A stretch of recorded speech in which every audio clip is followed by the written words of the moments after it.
አንድ ጉዳይ ተከስቷል። ብዙዎችም በዚህ ጉዳይ ተደናግጠዋል። አንድ ቀነኒሳ በቀለን ማስተር አብነት እግሩን ተሰብሮ ሰርጀሪ አደረገ።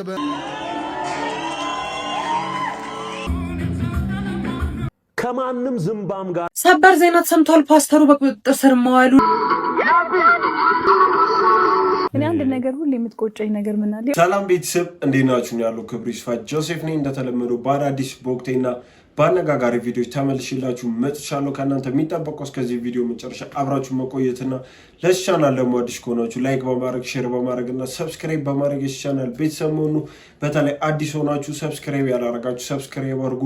ሀሳብ አስተያየት ካላችሁ ደግሞ ማንኛውንም አስተያየት እቀበላለሁ። ኮሜንት ላይ አስቀምጡልኝ። ወደ ቪዲዮ ከመሄዳችን በፊት ደግሞ ይህን ቪዲዮ በላይክ እንጀምረውና ወደ ዛሬ ቪዲዮቻችን እንሂድ። ያልተጠበቀው እውነት ይፋ ሆኗል። በአለርት ሆስፒታል ለ6 ሰዓታት በተደረገ ቀዶ ጥገና ብልቱ ተቀጥሎለታል የተባለው ወጣት ብልቱ ለምን ተቆረጠ ለሚለው ጥያቄ ሐኪሙ ምላሽ ሰጥተዋል። ብዙዎቻችሁ ስትጠይቁት የነበረውን ምስጢር ልንገራችሁ። ቀዶ ጥገናውን የመሩት ዶክተር ከታዲያስ አዲስ ጋር በነበራቸው ቆይታ እንደገለጹት ግለሰቡ ብልቱን ራሱ በራሱ በምላሽ ቆርጦ የጣለው መሆኑን አረጋግጠዋል። ክስተቱ የተፈጸመው ባለፈው ሳምንት ቅዳሜ ከሌሊቱ 6 ሰዓት ላይ ሲሆን ግለሰቡ ለምን እንዲህ እንዳደረገ ዶክተሩ ለጊዜው ምክንያቱን መግለጽ አልፈለጉም። ዶክተሩ እንደሚሉት ግለሰቡ ሲቆርጠው እንዳይደማና እንዳያሙ የተጠቀማቸው ነገሮች ቢኖሩም ስቲልነታቸው እንዲጠበቅ ተደርጓል። ነገር ግን ቀዶ ጥገናው እንዲሳካ ያደረገው ዋነኛው ምክንያት ቆረጣው በምላጭ የተከናወነ ንጹህ ቆረጣ ወይም ክሊን ከት በመሆኑ ነው። የተጨፈለቀ ወይም የተከተከተ ቢሆን ኖሮ ስኬቱ አጠራጣሪ ይሆን ነበር ብለዋል። ይህ ድርጊት ብዙዎችን ግራ ጋብቷል። አንድ ሰው እንዲህ ያለውን ውሳኔ እንዲወስን ምን ሊገፋፋው ይችላል? በአሁኑ ሰዓት ወጣቱ በሰላም እያገገመ ይገኛል። የእናንተ አስተያየት ምንድነው? እንደዚህ ያሉ ድርጊቶች ከምን ሊመነጩ ይችላሉ? ሐሳባችሁን ኮሜንት ላይ አጋሩኝ። መልካም ጊዜ። ዶክተሮቹን እውነት ለመናገር አለማድነቅ በጣም ከባድ ነው። ግን ምን አስቆኛል ደግሞ ክሊንከት ማቆ በፀጉር ነበር ያው በእንትን ክሊንከት መጥቷል። ግን ደግሞ ይህን ነገር ፈልጎ ከቆረጠው ፈልጎ ካነሳው ራሱ የተቸገረበት ነገር አለ ማለት ነው። ስለዚህ ስላልፈለጉ ነው ያን አረገ ማለት ደግሞ ዶክተሮች ለምንድን ነው በግድ የቀጠራችሁለት? ካልፈለጉስ ማለት ይሄ መብት አይደለም ነው ወይስ እንዴት ነው ይሄ ነገር? እስቲ ስለዚህ ነገር የምታውቁ ንገሩኝ ኮሜንት ላይ። ከነገ ጀምሮ ህጉ ተፈጻሚ መሆን ይጀምራል። ከባድ የገንዘብ ቅጣት አለው። ይህንን ቪዲዮ ሁላችሁም ሼር ተደራረጉ፣ ፎሎ ማድረግ እንዳይረሳ። ከነገ ጥር 23 ቀን ጀምሮ የፕላስቲክ ከረጢት ፌስታል መያዝ መጠቀምም ሆነ ማከማቸት በፍጹም የተከለከለ መሆኑ ተረጋግጧል። ከ6 ወር በፊት ህጉ መጽደቁም ይታወሳል። ይህንን መረጃ በተደጋጋሚ እኔም ሳደርስላችሁ ነበረ። ባለስልጣኑም የ6 ወሩ የመሸጋገሪያ ጊዜ መጠናቀቁን ተከትሎ ነገ ጥር 23 ቀን 2018 ዓ.ም ወደ ሙሉ እርምጃ እንደሚገባም ይጠበቃል። በአዲሱ አዋጅ መሰረት በፌስታል አጠቃቀም ላይ የተጣሉትን ቅጣቶች የሚከተሉት ናቸው። ለተጠቃሚዎች ፌስታል ይዞ የተገኘ ማንኛውም ሰው ከ5000 እስከ 10000 ብር የገንዘብ ቅጣት ይጠበቅበታል። የፕላስቲክ ከረጢት ማምረት፣ ወደ ሀገር ማስገባት ወይንም ለገበያ ማቅረብ ደግሞ ከ50000 እስከ 100000 ብር ቅጣት ያስቀጣል። ድርጊቱ የተፈጸመው በድርጅት ደረጃ ከሆነ የገንዘብ ቅጣቱ በ3 እጥፍ እንደሚሆን መረጃዎች ያመላክታሉ። ይህንን ቪዲዮ ሼር ተደራረጉ። እንደሰማችሁት ነው የፌስታል ህግ ጸድቋል። ከነገ ጀምሮ መንገድ ላይ ፌስታል ይዛችሁ ከተገኛችሁ ትቀጣላችሁ። እኔ የምለው እንዴት ነው ግን አሁን ለምሳሌ ሽንኩርት፣ ቲማቲም ምናምን የሚገዙ ሰዎች እናቶቻችን ወይ ቤተሰብ እንዴት ነው? በካርቶን ነው? በማዳበሪያ ነው? እንዴት አድርገው ነው ይህን ነገር ፊክስ ሊያደርጉና ያን ተክተው ምን ሊጠቀሙ ነው የሚችሉት? እኔ አልገባኝም። እሱ ነገር የታሰበበትም አይመስለኝም። አሁን እናቶችን ሄደ ፌስታል ያሽብለ 5000 ብር ተቀጪ ብትላት አብዛኛው ሰው የለውም፣ ቢኖራቸውም መክፈል አይፈልጉም። ስለዚህ ልታስሯቸው ነው? እንዴት ነው የሚሆን ይሄ ነገር? አልገባኝም። በጣም ጥያቄ የሆነብኝ ህግ ነው። ሰበር ዜና ተሰምቷል። ፓስተሩ በቁጥጥር ስር መዋሉን ዘሀበሻ ከምንጮች ያገኘው ባለው መሰረት እየዘገበ ይገኛል። እንደሚታወቀው ከወራት በፊት እንግዲህ በፍቼ ሰላሌ ህዝብ ላይ ባህል እንዲሁም ደግሞ በጅምላ ማህበረሰቡን በመሳደቡና በማስቀየሙ ምክንያት ከፍተኛ የሆነ ቁጣ መቀስቀሱ የሚታወስ ነገር ነው። ይህንን ተከትሎም እንግዲህ ክስ ተመስርቶበት እንዲሁም ደግሞ ሲፈለግ እንደነበረ ጭምር መረጃዎችን አድርሻችሁ ነበረ። በዛሬው ዕለት ግን ከረጅም ጊዜ የአሜሪካ ቆይታ በኋላ በቦሌ ዓለም አቀፍ አውሮፕላን ኢትዮጵያ በሚደርስበት ሰዓት እንግዲህ በቁጥጥር ስር መዋሉን ነው ዘሀበሻ ከምንጮቹ ባገኘው መሰረት እየዘገበ የሚገኘው። እንዳያችሁት ነው ፓስተር ተይዞ እንግዲህ ታስሯል። ከአሜሪካ ሲመጣ እና ያው የሚጠበቅ ነገር ነበር። ያን የተናገረው ነገር በጣም አነጋጋሪ ሆኖ ነበር። እስቲ ምን እንደሚፈጠር ካም በኋላ አብረን ምን ይሆናል።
ዳዊት ጽጌ ፍናን ድሩን ነው ሰርፕራይዝ አድርጓታል። ባያችሁት መልኩ ትላንትና በጣም ነው ደስ የሚለኝ ነበር። በባህር ውስጥ ያለቁ ወገኖቻችን ደም እየጮኸ ነው መሰለኝ። ፌዴራል ፖሊስ ዛሬ ከ1800 በላይ ሰዎችን በህገወጥ መንገድ በማዘዋወርና 2 ግለሰቦች ህይወታቸው እንዲያልፍ እንደዚሁም ደግሞ 15 ሰዎች የት እንደገቡ እንዳይታወቁ አድርገዋል የተባሉ 22 ተጠርጣሪዎችን በቁጥጥር ስር አውሎ ምርመራውን አጣርቶ ለአቃቤ ህግ መላኩን ዛሬ አስታውቋል። እነዚህ ግለሰቦች ከ2 ቢሊዮን ብር በላይ ከነዚህ ተጎጂዎች እንደተቀበሉና በተለያየ ምክንያት ጉዳት እንዲደርስባቸው እንዳደረጉም ነው የፌዴራል ፖሊስ መረጃ የሚያሳየው። እነዚህ ግለሰቦች ሰዎች በመነገድና ሰዎችን ከድንበር በማሻገር በሊቢያና በሌሎቹ ሀገራት ጉዳት እንዲደርስባቸውና በተለይም በሊቢያ እስር ቤቶች ውስጥ በኮንቴነሮች ውስጥ ታሽገው እንዲቀመጡ በማድረግ ወንጀል እንዳጣራባቸው ዛሬ ያወጣው መረጃ እያሳየ ነው የሚገኘው። እሱ ብቻ አይደለም፣ እጅግ በርካታ ገንዘቦችን ከነዚህ ግለሰቦች እንደተቀበሉና እስከ ውጪ ድረስ ባላቸው ህገወጥ የሰዎች ዝውውር ሰንሰለት አማካኝነት ቤተሰቦቻቸው ድረስ እየገቡ ያንን የችግርና የመከራ ህይወት የተደላደለና ጥሩ እንደሆነ ለወጣቶች በመንገር የወጣቶችን ልብ አሸፍተው በዚህ መንገድ የሄዱባቸውን ግለሰቦች ጠርጥሬ በቁጥጥር ስር አውዬ ምርመራዬን ጨርሼ እነሆ ለአቃቤ ሕግ አስረክቤያለሁ ብለዋል። ክብር ይገባቸዋል። ያው መቼም ሊቢያ ላይ ቲክቶክ ላይ በጣም ብዙ ሰዎች ሲለመንላቸው በየመንገዱም በየሰፈራቸውም እናቶች እየወጡ ብር ሲለምኑ እናይ ነበር። የነዛ ነገር መንስኤዎች ደግሞ እነዚህ ኢትዮጵያንና ኤርትራውያን ናቸው። ማለት ምን አይነት ጭካኔ ነው? ወገን ላይ እያሰርክ ኢቨን እያገደልክና መጥፎ ነገር እያረክ በጣም ከባድ ነው እና ተገቢ ቅጣት ይቀጣሉና ያው ተይዘው ማስተማር ይሆናሉ። ይህን ነገር እንዳይደግሙት ይደረጋሉ ብዬ አስባለሁ። ማስተር አብነት እግሩን ተሰብሮ ሰርጀሪ አደረገ በመባል እንግዲህ ከላይ የምትመለከቱት ፎቶ በሶሻል ሚዲያ ላይ በስፋት እየተሰራጨም ይገኛል። ታዲያ በርካታ ተከታይ ያላቸው እንግዲህ ብዙ የፌስቡክ ገጾች እንዲሁም በሌሎች የሶሻል ሚዲያዎች ላይ ይህ ከላይ የምትመለከቱን ፎቶ በመጠቀም እንግዲህ ስለ ማስተር አብነት የተሳሳተ መረጃ እያሰራጩም ይገኛሉ። እናም ይህ ከላይ የምትመለከቱት ምስል በኤአይ የተሰራ ሐሰተኛ ምስል ነው። በርካታ ሰዎችም እንግዲህ መረጃው እውነት መስላቸው በኮሜንት ላይ እግዚአብሔር ይማረው ሲሉና ስለ ማስተር አብነት ሲጨነቁም ታይተዋል። እናም እናንተም እንግዲህ መረጃን ከማመናቸው በፊት ገጹ ትክክለኛና እውነተኛ መረጃን የሚያሰራጭ ገጽ መሆኑን ማረጋገጥ መቻል አለባችሁ። እና ማስተር አብነት ምንም አይነት የእግር ጉዳት አላጋጠመውም። እንደሚታወቀው እንግዲህ ለተሻለ ሕክምና በውጭ ሀገር ይገኛል። ሕክምናውንም በጥሩ ሁኔታ እየተከታተለ አሁን በጥሩ ጤንነት ላይ ይገኛል። እንደሰማችሁት ነው የማስተር አብነት ጉዳይ በጣም ውስብስብ እያደረጉት ነው። አንዳንድ ሚዲያ ላይ ያሉ ሰዎች ኢቨን ሞተ ብሎ ፖስተው የነበሩ ሰዎችም አሉ። ጃኒ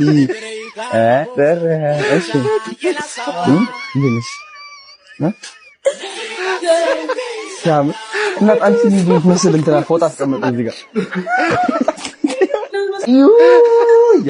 ይስማለው ኩይ ነገር እንደዚህ ይዘጋል አለቀልሽ ያን ፎጣዎች ደግሞ አሉት በቃ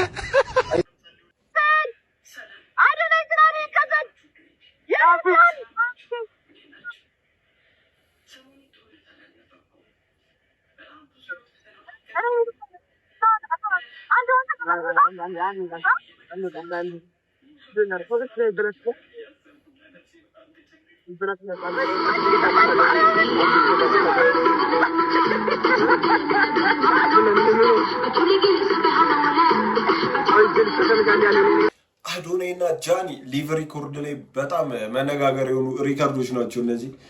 በተለይ አዶናይ አለቀልሽ ጃኒ ያለበት ፓርት እኔ ራሱ አስቆኛል። እስቲ ምን ተሰማችሁ? እስቲ ከሰሞኑ ብዙዎችን ያስገረመ አንድ ጉዳይ ተከስቷል። ብዙዎችን በዚህ ጉዳይ ተደናግጠዋል። አንድ ቀነኒሳ በቀለን የሚመስል ግለሰብ በማህበራዊ ሚዲያ ላይ አለው ብሏል። እሱም ብዙዎችን እያነጋገረ ይገኛል። በርካቶችን እሱን አይመስልም እያሉ እየተከራከሩ ሲሆን፣ ሌሎች ደግሞ ቁርጥ እሱን ነው የሚመስለው እያሉም ይገኛሉ። ታዲያ የእናንተ ግምት ምንድን ነው? ኮመንት ላይ አስፍሩ። ታዲያ ይህ ጉዳይ ከምን ይደርሳል የሚለውን ወደ እናንተ ማቀርብ ይሆናል። ፎሎ ማድረግ እንዳይረሳ። ቀነኒሳ በቀለ ወንድም ወይ ደግሞ መንተው ብዬ እኔ በወስዶ ቅር አይለኝም። ሳየው በጣም ነበር የደነገጥኩት። ልክ እናንተ አይታችሁት እንዳደነገጣችሁት እርግጠኛ ነኝ። ይህን ስታዩ እንዲህ ምን ሆኖ ነው ቀነኒሳ ብላችሁ ልታስቡ እንደምችሉ አልጠራጠርም። እኔ ያሰብኩት የነበረው መጀመሪያም ቪዲዮ ሳየው ምን ነበር መሰላችሁ? እሱ ተጎሳቁሎ የሆነ ነገር ተፈጥሮበት በመቼው እንዲህ ሊሆን ቻለ ብዬ ነበር ደንግጬ ያየሁት። ግን ያ ነገር እውነት አይደለም። ያው ይሄ እሱ የሚመስል ሰው ነው፣ እሱን እመስላለሁ ብሎ ሚዲያ ላይ የወጣ ሰው ነው። ያው ይሄ በመሆኑ ደግሞ ደስ ነው ያለኝ። ወይኔ እግዚአብሔር፣ ወይኔ እችን የምታክል ሴትዮ እንዴ! እና አንቺ ሴክሲ ሆነሽ፣ አንቺ ቆንጆ ሆነሽ፣ አንቺ ሰውነትሽን ጠብቀሽ፣ አንቺ ሸንቃጣ ሆነሽ፣ አንቺ ትንሽ ሆነሽ ለትዳር የተመኘሽ ወንድ የለም። አገባት። ገንዘብ ስላላት ነው። ገንዘብ ኖራት፣ ቤት አፓርትመንት ኖራት፣ መኪና ምንም ኖራት፣ ምንም ወደዳት፣ አገባት። አንቺ ኮመንት ትሰጫለሽ ቁጭ ብለሽ ከነ ሸንቃጣነትሽ፣ ከነ ምናምንነትሽ፣ ከነ ልጅነትሽ አንቺ ትቀመጫለሽ።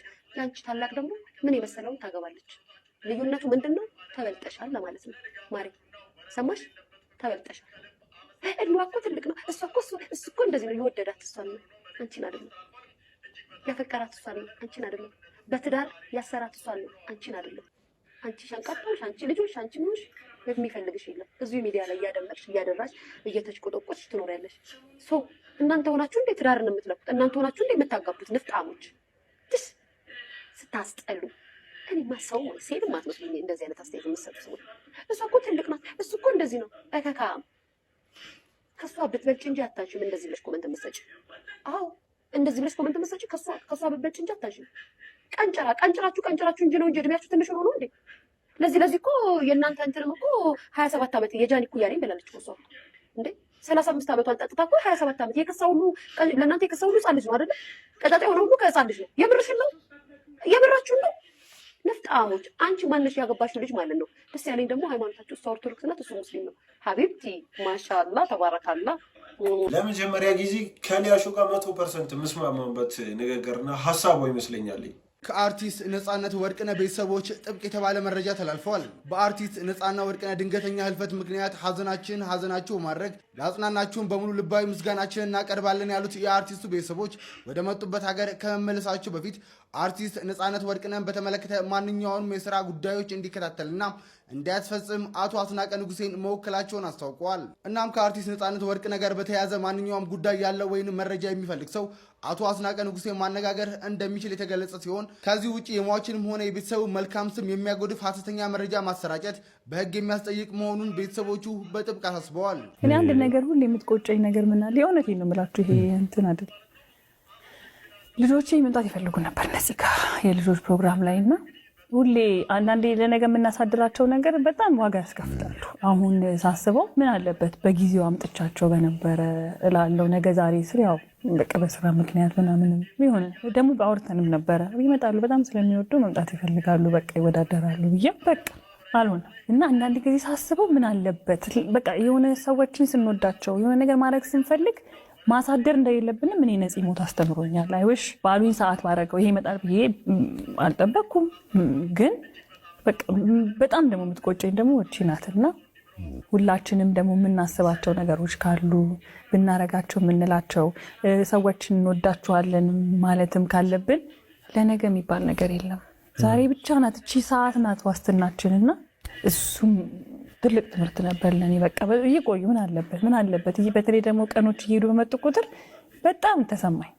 ምን አለበት እቺን እንኳን ማድረግ ብችል እነሱንም ባስደስታቸው በቃ አብረውት አግኝተውት እንኳን ማለት እስከዛሬ ሲሰራቸውና የእሱ የነበሩ የግል ጉዳዮችን በአጠቃላይ ንብረቱን ቢሆን ወደ ጓደኛው ተላልፏል። ያው ኃላፊነቱን ወስዶ ሁሉም ነገር እንዲያስጨርስ ያው ጥሩ ነገር ይመስለኛል። በጣም ጓደኛ እንደነበሩ በዚህ በነፃነት ወርቅነህ ህልፈት አይተናል። ቤተሰቦቼ ናቸው ምናምን የምላቸው ሰዎች ለካ አይወዱኝ። በተለይ ይሄ የአባት የምናምን የእናት ምናምን ታች አይወዱኝ። ትንሽ እናት ይወዱኛል አይወዱኝም። በቃ ብታይ በጣም ያሰቃዩኛል።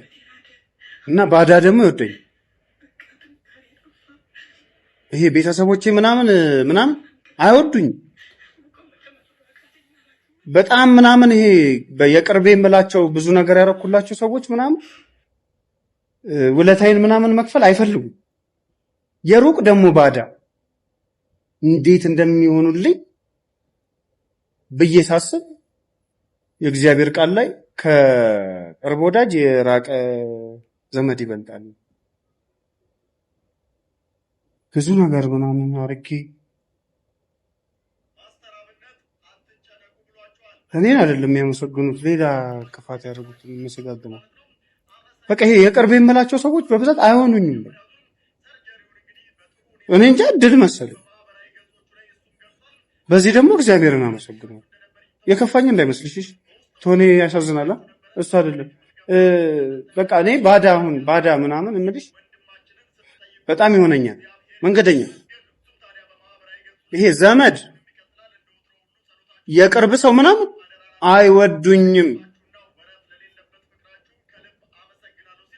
በዛ ሰዓት ደግሞ እግዚአብሔር እየደረሰልኝ ይባርከኝ። አገር እንደ ነርቭ ሊያረጋኝ ሲል እግዚአብሔር መጥቶ ይሞላለዋል ነው ማለት። በቃ የሆነ ዘፈንም ሰርቼ ደግሞ በዚህ አጋጣሚ ናሆም ሪከርድስ ነው ኤልያስን ማመስገን እፈልጋለሁ። በቃ በጣም ይፈልጋል አጋር ይቀበለኝ። በቃ በዚህ ቀን ይጣ ምናምን ጭራሽ ምለው እኮ ነው። እግዚአብሔር ይባርክ። አያቀኝም እኔ አያቀኝም ስልሽ በአካል ምናምን እኮ እንትን የቅርብ አይደለም። ሙዚቃ አይደል ያገናኝ። አዲስ አበባ ላይ ደግሞ በሙዚቃ አብረን ስንት ነገር ያሳለፍነው ደግሞ አይወዱኝ። የሩቆቹ ይወዱኝ። አይገርም? ምን አይነት እድል! እውነት አይወዱኝ። አሁን እየተለመደ የመጣ ነገር ምንድነው? ቤተሰቦቼ የአባት ዘመድ የእናት ዘመድ እያሉ በፍጹም እንደሚጣሏቸውና እንደማይፈልጓቸው የሚናገሩ ሰዎች በጣም ተበራክተዋል። በተለይ ደግሞ እንዲህ አይነት ቪዲዮዎች ላይ ከስር ያሉ ኮመንቶች በቃ በአጠቃላይ እንዴት ነው ነገሩ ማለት ሁሉም ቤተሰብ ተጣልቶ እንዲ ያለው ብዬ እንዳስብ ነው የሚያደርገኝ። እኔ ያስገረመኛል። እስቲ ምን ታስባላችሁ? እናንተም እንደዚህ ነው የምታስቡት ወይስ ጥሩ ቤተሰብ አላችሁ? እናንተ ዛሃ ግሩፕ ለምን እንደተበተነ እና ለምን እንደተለያየ ልንገራችሁ። ይሄ ነገር ለሌሎቻችሁም በግሩፕ መስራት ለምትፈልጉ ሰዎች በጣም ኢምፖርታንት ነው። እኔ እንግዲህ 4ኛ ዓመት የሜዲሲን ተማሪ ያለውኝ የምንማረው በዛ ጊዜ 4ኛ ዓመት ትምህርት ከሌላ ጊዜ ትምህርት ትንሽ ይሻላል። ግማሽ ቀን ነው የምንማረው። ዲዩቲ ምናምን ማታ ማደር የለም፣ እንደዚህ አይነት ነገር የለም እና ጥሩ ጊዜ ነበር ለኔ። ስለዚህ ከነሱ ጋር ሙቭ አውት አደረኩኝ። 6 ሆነን እኔ አብሬሎ ኤችዲ፣ አሲርታድ፣ ባቢ፣ ኤሲ፣ ዋፍ ማንዳ ሆነን እንግዲህ ገባን ማለት ነው። ጀሞ ለቡ ሙዚቃ ሰፈር 35,000 ብር ግራውንድ ፕላስ 3 ቤት ተከራይተን በቃ በኢትዮጵያ ታሪክ የመጀመሪያው ሶሻል ሚዲያ ክሬተሮች አንድ ላይ ሙቭ አውት ሲያደርጉ ማለት ነው። እና እዛ ገባን። እዛ ገብተን በምንሰራበት ጊዜ እኔ በህይወቴ በጣም የማመሰግናቸው ብራዘር ታናሽ ወንድሜ ነፍሱን ይማርና ህይወቱ ያለፈ ጊዜ በጣም አስደንጋጭ ነበረ። ማንም ኤክስፔክት ያላረገው ነገር ነበረ እና እነሱ እንግዲህ መኪና ተከራይተው እኔ ምን እየሆነ እንደነበር ራሱ በጊዜው አላስታውስም። እኔን ምን እያደረጉኝ እንደነበር ራሱ አላውቅም። እና መኪና ውስጥ ይዘውኝ ሄዶ ምናምን ከቤተሰብ ጋር ያገናኙኝ እና እነሱ ነበሩ ምሽት ማለት ነው። እና በጣም ነው የማመሰግናቸው። ወንድሞቼ ናቸው እስካሁን፣ ጓደኛ ብቻ አይደሉም። እና በጣም በልጅነታችን የተገናኘ ነው። ብዙ ነገር አስበን ምናምን እንትን ማንን ሰዎች ስለነበርን በትንሽ የሀሳብ ግጭት ነው እንግዲህ ይሄን ነገር በዲቴል ላለማውራት ስለተስማማን አላወራም። እና እንግዲህ ያው በግሩፕ ስትሰሩ ትንሽ የሀሳብ ግጭት ሲኖር አብራችሁ መስራት አትችሉም ማለት በቃ አንድ ጊዜ ቪዲዮ መስራት ሲደብራችሁ ስትተው ምናምን ሌላው ነገር ሲመጣ ስትደባበሩ ምናምን በቃ ለየግል ብንሰራ ይሻላል። እኛ ባይዘወይ ተጣልተን እንደዚህ ምናምን ተባብለን አይደለም የተለያየ ነው። በቃ እንደዚህ ይሄ ተነጋግረን ማለት ነው ዲስከስ አድርገን ምናምን ነው እና ግጭት ይሄ ምናምን አልነበረም። ብቻ በግሩፕ መስራት የምትፈልጉ ሰዎች ካላችሁ ሶሻል ሚዲያ ላይ ህግ ያስፈልጋችኋል፣ ማኔጀር ያስፈልጋችኋል። በቃ አንድ ሰው ከአንዱ ጋር ሲጣላ የሆነ በዚህ ህግ መሰረት እንደዚህ አንተ እንደዚህ ማድረግ አለብህ የሚል ህግ ያስፈልጋችኋል። እና እኛ በዛ ጊዜ ብዙም ስላላወቅን ያን ያክል በጣም የማደግ ቻንስ የነበረው በጣም ብዙ ሰው የወደደውን ኮንተንት ትተን እንግዲህ ለየግል የራሳችንን መንገድ ይዘን ሄድን ማለት ነው። ዩቲዩብ ላይ ቲክቶክ ላይም በጣም ሶሻል ሚዲያ ላይ ፌመስ የነበረ ግሩፕ ነበር ዛህ ግሩፕ እና ምክንያቱም ደግሞ አሁንም ስቲል ግልጽ አድርጎ አልነገረንም። እስከዛሬ ሌሎቹም እየመጡ በዚህ መንገድ ነበር ስላልተስማማን ስለ እንደዚህ ነበር የሚሉት ያው ዋና ምክንያታቸውን አልነገሩንም። ዳሎልም ልናገር ብሎ በዚህ መልኩ ነው አድበስብሶ ያለፈው።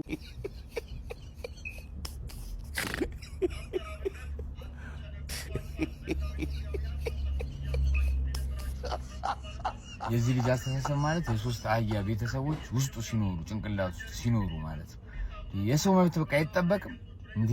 በቃ እንደ ልቡ እንዴ ምን ማለት ነው? መንገድ ዝም ብለን የምትቀርጸኝ ቆይ ይባስ አቅፈኝ ሳልፈልግ እዛም ሴቶች ምን አይነት ድድብና ነው? ትልቅ ሰው ነህ ስትታይ ሕፃን ልጅ እንኳን አይደለም ተሳስተሃል እንዳትባል። ምን አይነት ድድብና ነው? ምን አይነት ድንቁርና ነው? ይባስ ደግሞ የሴቶች መብት እየተጠበቀ አይደለም። በዚህ ገብቶ በዚህ ወጥቶ በሚባልበት ጊዜ ሴቶች ተማሪዎች ምናምን ሄደ ዘለታ አቅፋል የባስ ፖስት አደርጋለሁ ሳይፈልጉ ማለት ያለ ፈቃዳቸው ምን ይባላል? እሺ አሁን እኛ እናቆም እኛና ከኛ አይደል ይሄ ኮንድ ዘርም ከምንም ዘር እኛ ሴትም ነው አይደል? ይሄ ምንም ደደብ ነው በቃ የሆነ እንስሳ ነው የማይታወቅ። በዚህ ጊዜ እንደዚህ ድንቁርና አይቼ አላቅም። የሰው መብት መንካት ምን ይሉታል? ዝም ብሎ መንገድ ላይ የሚሄድ ሰው አቅፎ ሌባውን በምን ልለየው ነው? አንተም እያቀፍከኝ ፕራንክ ነው እያልከኝ አህያ ነህ አንተ መስደብ ነው ምንም ያራራል። ቲክቶከር ሞን የዋስትና መብቱ ተከብሮለት ከእስር እንዲፈታ መወሰኑም ተሰምቷል። ቲክቶከር ሞን በዛሬው ዕለት እንደተሰማው ከሆነ የዋስትና መብቱ ተከብሮለት ከእስር ቤት እንዲፈታ እንደተወሰነለትም ተነግሯል። አጋጣሚ ሞን ለቤት ስለበቃ እንኳን ደስ አለ ለማለት እፈልጋለሁ። በዚህ ጉዳይ ላይ ተጨማሪ መረጃ ማገኝም ከሆነ የማሳውቃችሁ ይሆናል። ለፈጣንና ለእውነተኛ መረጃ ፎሎ ማድረግም አይረሳ። መልካም ቀን። ቲሙን ተፈቷል። ያው ረጅም ጊዜ ታስሮ ነበር። እኔ በጣም ብዙ ጠላት እንዳለው የገባኝ ታስሮ አንድ ሰው ድምጽ ይሆንለት የለም እና ያ ደግሞ በጣም ነበር ያስገረመኝ። ያው ይህን ነገር ይማርበታልና በጣም ብዙ ጠላቶች እንዳሉት ያቀበታል ብዬ አስባለሁ። ከማንም ዝምባም ጋር እንድነጋገር የምትጠሩን ምን ሆናችሁን? የኔ እንትን ስፍራ እኔ ቄስ ነኝ። ትንሽ ብንከባበር ጥሩ ነው።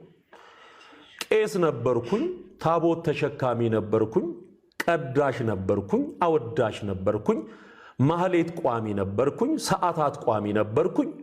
በዚህ በኩል ጥምቀት ህይወት ይሰጣል ሲለኝ፣ በዚህ በኩል አይሰጥም ሲሉኝ እሺ ስል፣ በዚህ በኩል ከማርያም ስጋ አልነሳም ሲለኝ እሺ ስለው፣ ከዚህ በኩል ስጋ ነስቷል ሲለኝ እዛም እሺ ስል፣ ከዚህ በኩል ደግሞ ምን ይላል ኢየሱስ መንፈስ ነው ሲለኝ እንዲህ ምንድን ነው ስል፣ በዚህ በኩል ደግሞ ኢየሱስ በስጋ ነው ሲል ምን ቀረኝ? እኔ ያልቀወስኩ ማን ሊቀውስ ነው?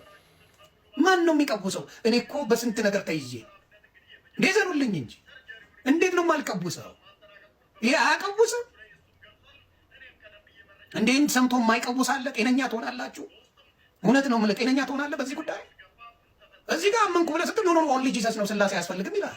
እሺ ትላለህ። ከዛ ደግሞ ኖ ስላሴ ያስፈልጋል ትላለህ። እሺ እላለሁ። አንድ አምላክ ነው ሁለት ባህሪ ያለው ትለዋል ይለኛል። አንድ አምላክ ነው ሁለት ባህሪ ያለው እሺ ትላለህ። ኖ አንድ አምላክ ነው አንድ ባህሪ ያለው ይለኛል። እሱንም እሺ እላለሁ። ጸጉሬ ያለመነቃቀሉም ተመስገን ጌታ ተመስገን። ጸጉሬም ብዙ አልተነቀለም። እኔ ነቅዬ ነበር እንጂ ጸጉሬ አልተነቀለም። ነቅዬ ነበር። ጌታ ኢየሱስ ምስክሬ አስነቅለው ነበር። ይሄንን አዳምጬ ሳልጨርስ እዚህ ጋር የሚሰብከው ሌላ ነው። ይሄንን አዳምጬ ስጨርስ እዚህ ጋር የሚሰበከው ሌላ ነው። ስለ ቁርባን ዝም ብሎ መታሰቢያ እራት ነው አሉኝ። እሺ ብዬ ተበጠረኩኝ። ኧረ መታሰቢያ እራት ቂጣ ነው እንጂ ምንም ጥቅም የለውም። ኧረ አይደለም ብሎ ደግሞ ሉተራውያን መጡ። ኧረ ቁርባንማ ከጌታ ጋር የምትገናኝበት ሚስጥራዊ የመዳኛ መንገድ ነው። ሳልቀባጥር አትነግሩኝም ነበር እንዴ? ውሃስ ጥምቀት ውሃ ያመነ የተጠመቀ ይድናል። መጀመሪያ ማመን ነው አሉኝ። ጓልኩኝ። ውሃ ዝም ብሎ መረጨቱ ምንም ጥቅም የለውም ብዬ ጓገጭ አልኩኝ። ኧረ ሆኒ ተሳስተሃል አሉኝ። ደግሞ መጣሁ ሌሎቹም ተሳስተሃል፣ ያመነ የተጠመቀ ይድናል፣ ያላመነ ይፈረድበታል ነው የሚለው። እንዴ ጥምቀት እኮ ከመዳን ጋር የተያዘ ነው እንዴ? ተው አስቡልኝ፣ ቤተሰብ እያሰባችሁልኝ። እኔ ወንድማችሁ እንደዚህ ባልቀውስ 8 ወር የቀወስኩትን መቼም ቀውሼ አላውቅም። እውነቱን ነው የምነግራችሁ። 8 ወር የቀወስኩትን እኔ በህይወቴ ቀውሼ አላውቅም። ጌታ ዮኒ ማኛ ያው መከረባበቱን ቀጥሏል። ያው ተረኛ ተሰዳቢ እነሱ ሆነዋል። ቀጣይ ደግሞ የሆነ ሰውን ይሳደባል፣ ቀጣይ የሆነ እምነትን ይሳደባል። ስለዚህ በእንዲህ አይነት ሰዓት እሱን መደገፍ አለብን ብዬ አላስብም። ልክ አንዱን ሲሳደብ እረፍ፣ ልክ አይደለም ብላችሁ ያው እሱን ማስቆም ነው እንጂ ያለባችሁ። አሁን ከሰማችሁት ነገ ደግሞ የእናንተን ቤተ እምነት እንደሚሳደብ ምንም ጥርጥር የሌለው ነገር ነው። ሚኪ ያው ለልጅ ማይክ ማስጠንቀቂያ ልኳል ጋይስ።